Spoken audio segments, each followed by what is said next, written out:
engineering, medicine, chemistry, physics, biology, humanities, cardiology, computing, public health, global science communication.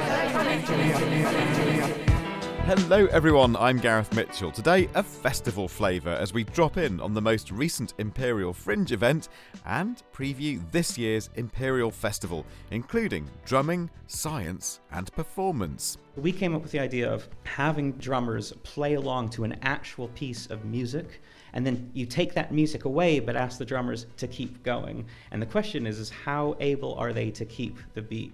And away from the festival, one of our researchers is tackling the 800,000-year-old mystery of a 20-kilometre wide crater. The Imperial College Podcast. Right, well, let's start with some news headlines. And we've got reptile news. Hayley Dunning, what's going on here? Yes, Gareth. Did you know that there is a turtle that can breathe through its genitals? No way. I know it now. I kind of want to unknow it, but tempt me further with this story. It's a pretty special skill, and actually this is part of a story that looks at reptiles that are evolutionarily unique but also threatened with extinction. So we're used to kind of lists of animals that are threatened with extinction, but this is a little bit special in that it also considers how unique they are on the evolutionary tree. So on the tree of life, there are some branches that branched off a long time ago. So this turtle, it's a Mary River turtle, branched off from any other ancestors about 40 million years ago. That means if it goes extinct, we basically lose this whole branch of the tree. And does it have any other special, remarkable traits? Well, you'd love to look up a picture of this cute guy because he also grows this great punk moss hairstyle on his head. But obviously these all have a purpose, so breathing through its genitals underwater means that it can stay submerged for up to 3 days, whereas a lot of other reptiles would have to come to the surface to breathe. What else is on this list? So we've got some interesting animals on this list. There's a minute leaf chameleon, which is one of the world's smallest lizard, grows only 3 centimetres in length, found in Madagascar. There's a snake called the round island keel-scaled boa. It's the sole surviving member of its family and just found in one island off Mauritius, but it has this amazing ability to change the colour of its skin. In just 24 hours, it can change the colour of its skin to blend in or change its jaw structure to eat different things. And staying on snakes, the last one of my favourite ones is the Madagascar blind snake, which is a tiny pink worm-like snake that's lost its eyes and spends its life burrowing through sandy soil instead. Which all goes to show what incredible adaptations so many creatures have. Is that the main part of the list? And I suppose what's the kind of main message from all this? So the list is part of a series of lists created by the Zoological Society of London in their EDGE programme, which stands for Evolutionarily Distinct and Globally Endangered. So they've done it for a few other classes of wildlife as well, like mammals. But this is their reptiles list, and it was curated by Ricky Gums, who is a PhD student between ZSL and us here at Imperial College London. Okay, Hayley, thank you for that. Andrew Youngson is in the studio, and my goodness, Andrew, are we looking forward to the end of April, last weekend of April, the Imperial Festival? Yeah, believe it or not, it is that time of year again. It is now Imperial Festival 2018, so there's a huge amount going on as ever. There's about 150 exhibits happening at the festival across 9 zones, but bring it back a little bit. What is Imperial Festival? It's the opportunity for members of the public to go behind the scenes and explore the latest research and innovations from Imperial through interactive demonstrations, workshops and live experiments. So to give you a flavour of some of the new elements this year coming are a showcase of technological marvels to celebrate the Year of Engineering, a new hands-on zone for families, and talks from world-leading thinkers and doers. Wow, so lots of new stuff going on, Andrew. So are there any particular gems that you're excited about? Sure. So, there's always a really good array of robotics on display, which are, huge crowd pleasers. So, for example, you'll be able to play air hockey and fetch with Robot De Niro, our friendly robot that people who have been at the festival before will know, with his top hat and lovely red colouring. There's also an opportunity to play games purely with your brain power as well, and also compose music even with your brain power. So bring your thoughts with you, everybody. But on a slightly more serious side, there's also an exploration of just what London does to our health. But then back to the fun side of things, and we'll be hearing about this later in the podcast, is a Science of Drumming exhibit. I'll just leave it there and you'll find out more later.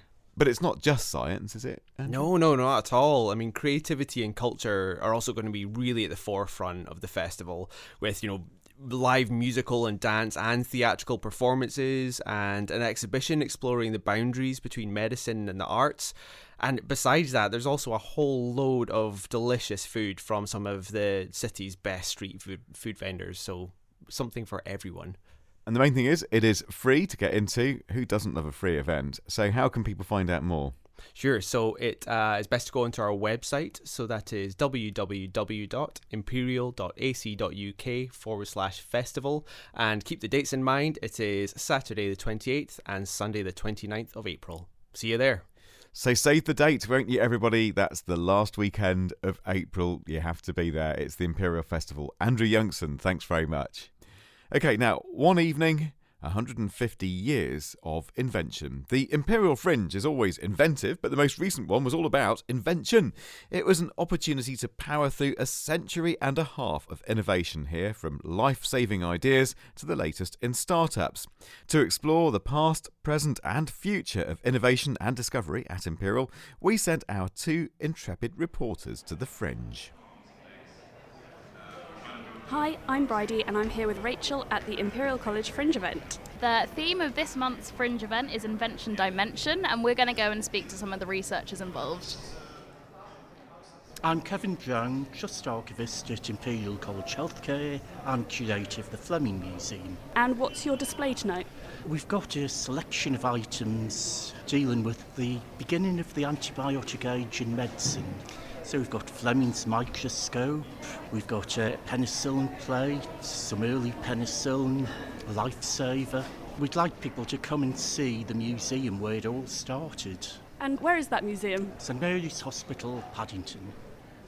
I'm Nate, I'm a mechanical engineer, final year here at Imperial. Tell me a little bit more about your affordable bionic arms. We founded a company called MIT.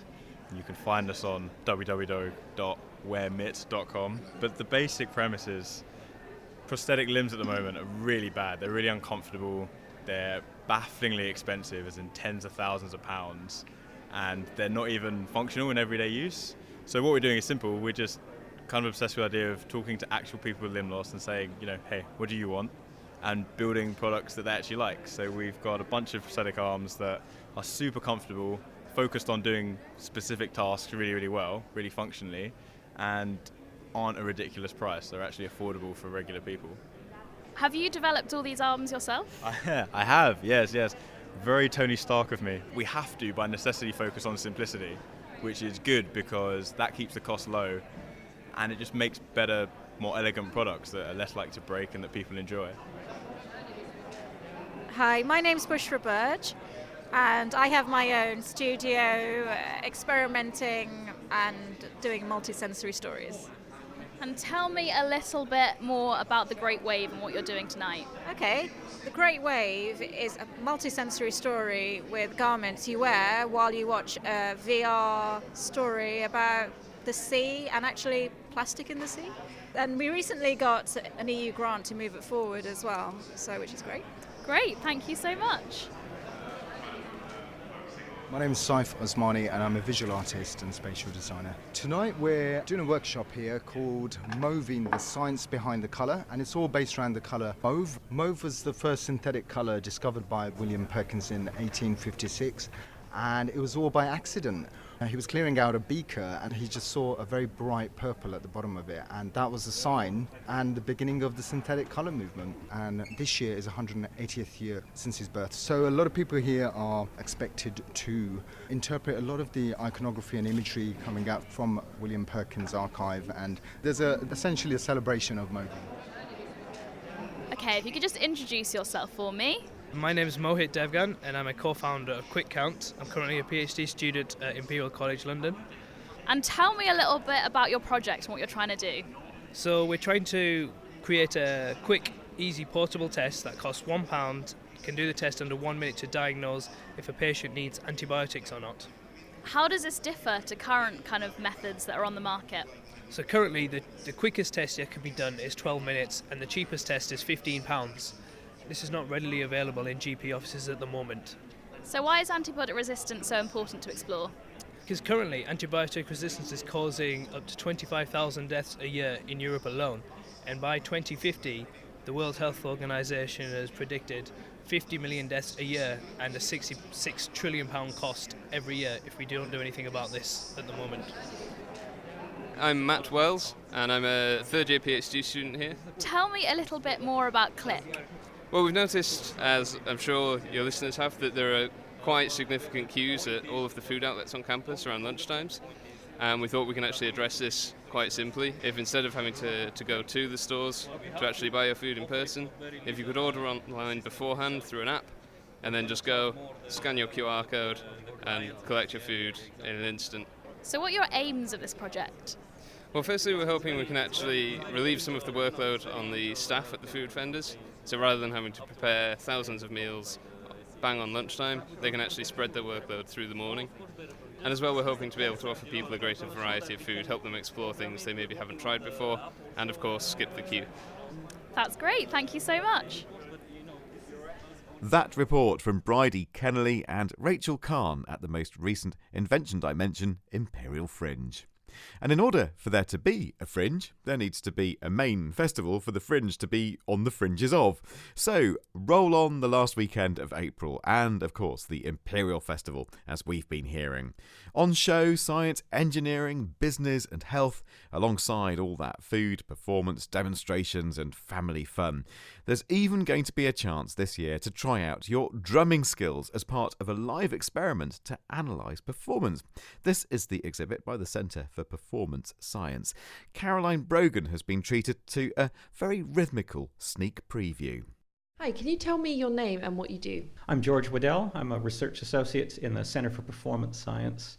We're a partnership of the Royal College of Music and Imperial College London, and we look at the science of performance. In a nutshell, what is this Science of Drumming exhibit at the Imperial Festival? Well, we wanted to give festival goers a couple different ways into our world. Drumming is something that we can all kind of relate to. Almost everyone, if not everyone, can tap out a beat of some kind. So it's a really good way to get people engaged in the practice of actually performing something. So we're going to be looking at performance from both a cognitive and motor skills standpoint, but also from a health and well-being standpoint. And what are the specific activities and experiments at the exhibit? So we've got two activities. The first one we're calling Drum for Your Life, and here we're going to have 3 electronic drum kits set up that anyone can come and have a bash at. It doesn't matter if you've ever played the drums before. We'll have people drum along to a very high tempo piece of music. So we know that as adults we're recommended to get 150 minutes a week of moderate exercise. So this isn't doing any kind of extreme sports. This is really going for a brisk walk or maybe a mild cycle, just something that gets the heart going, gets you breathing a bit heavily. So the idea of this event is to show that drumming can be another way to get this kind of activity and really maintain your health in a way that's a bit more fun and a bit more engaging than other things. We know that the best exercise is the exercise that you'll actually do. So if going for a walk isn't your thing, then maybe picking up the sticks might be. Well, now I'm about to have a go on the other experiment. Can you take me through that? So this experiment we're calling Beat It. And here we wanted to look at more of the cognitive and the motor skills side of drumming. It was really interesting coming up with this one because it was proposed to us by David Hawkins, who's the head of percussion at Royal College of Music. And he wanted an event at his percussion festival where people could actually sit down at a drum kit and do something, but at the same time be a proper scientific study. So we had the challenge of designing something that really targeted how people perform and how people drum, but also really represented something that musicians do in their actual practice. So we came up with the idea of having drummers play along to an actual piece of music, and then you take that music away but ask the drummers to keep going. And the question is how able are they to keep the beat? Well, we'll see, George. Thank you very much.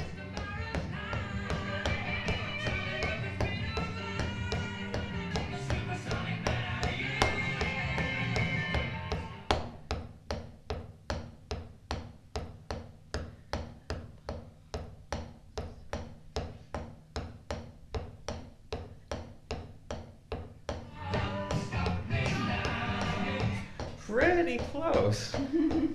Now, do you think that you sped up or slowed down? Sped up. You slowed down. Good. And the really interesting thing is that when we did this with drummers of a whole variety of experience levels, they mostly slowed down. But when I asked them after, did you speed up or slow down?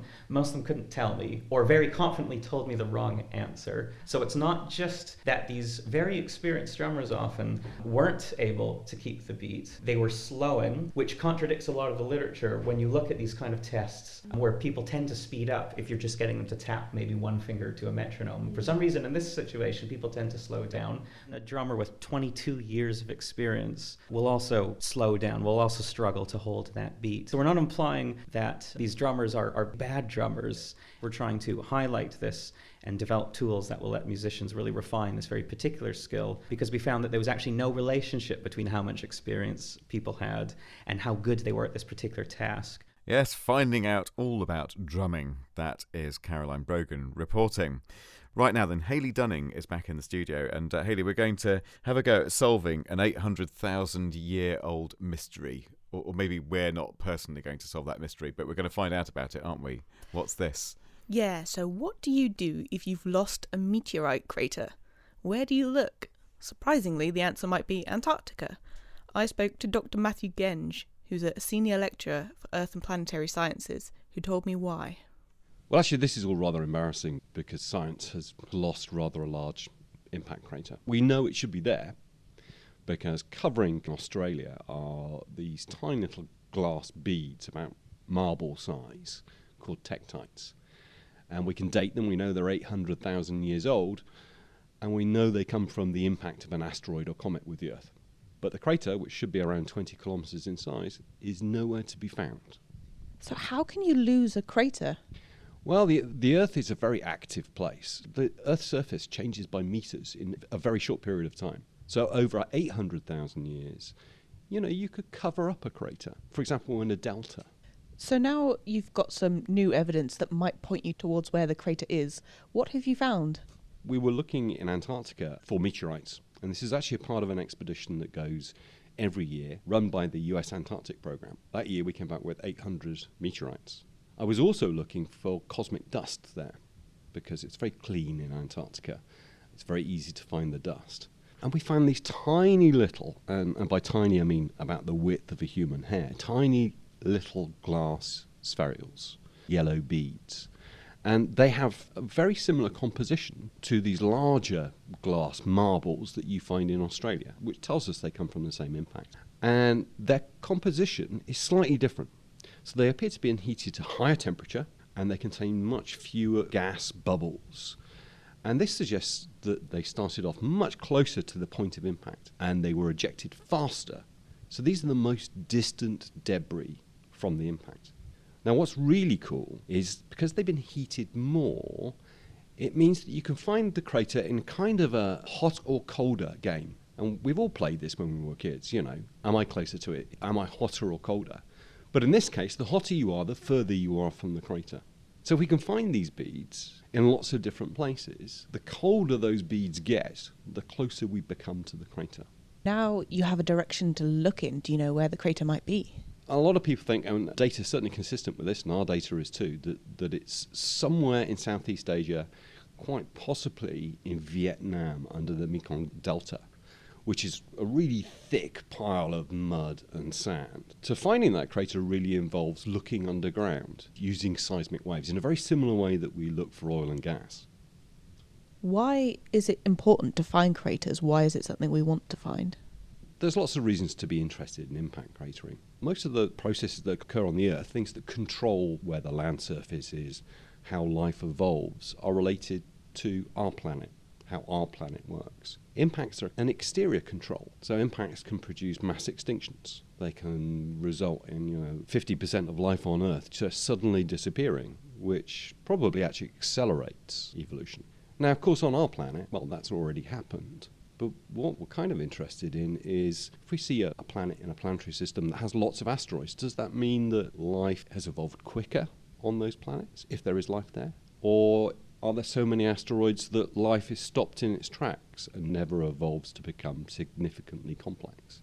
Going back to the crater that you're looking for, what kind of impact would an asteroid that size have had on the Earth?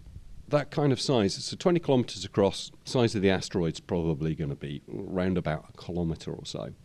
That's kind of at the threshold where it has a global consequences.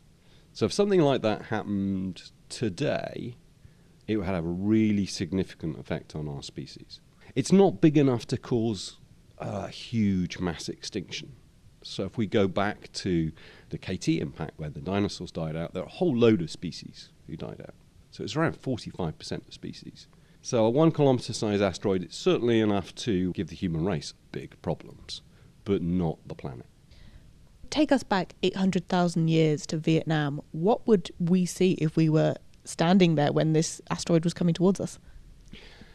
It would be a very memorable event, although memorable for a very short period of time. An object of that size, it comes through the atmosphere as if the atmosphere almost isn't there. There would be a very bright fireball producing an immense shockwave. And as the moment it touches the ground, it starts releasing huge amounts of energy. If you are close to that event, that's going to cook you.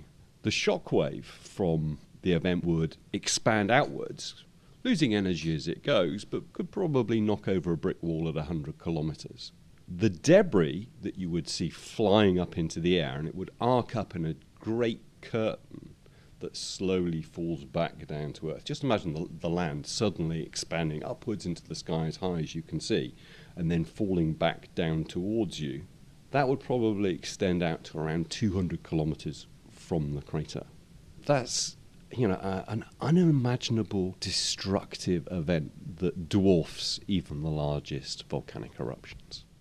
That's Matt Genge talking to Hayley Dunning and rounding off this edition of the podcast. And I know we've mentioned it a few times already, but let's do it one more time. The Imperial Festival. You have to be there. It's at the end of April. It's the last weekend of April. All the details, imperial.ac.uk/festival. And, of course, festival or no festival, there's plenty of news going on around the college. And as ever, you can catch up with all the goings on via our news website. That's imperial.ac.uk/news. Well, I'm Gareth Mitchell, and thank you very much for listening. See you next time. Bye-bye.